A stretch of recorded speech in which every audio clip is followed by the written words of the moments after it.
Whenever we talk about sustainability, one of the things that comes up as a solution is technology and big data, right?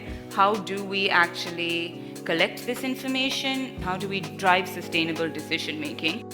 All this information is coming at you, and frankly, it's your job as a Chief Sustainability Officer to ensure that all that comes together seamlessly.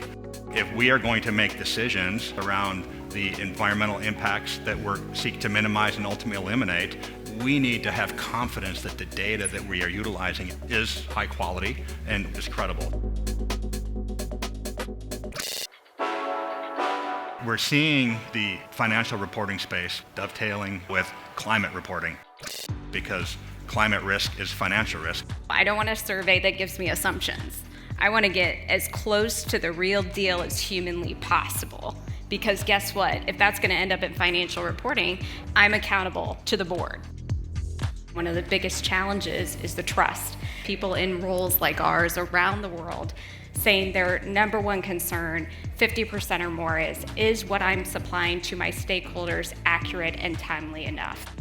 I think the future is only bright as financial and non-financial collide more because it will be beyond about risk. It will move to opportunity, and that's when it gets really exciting.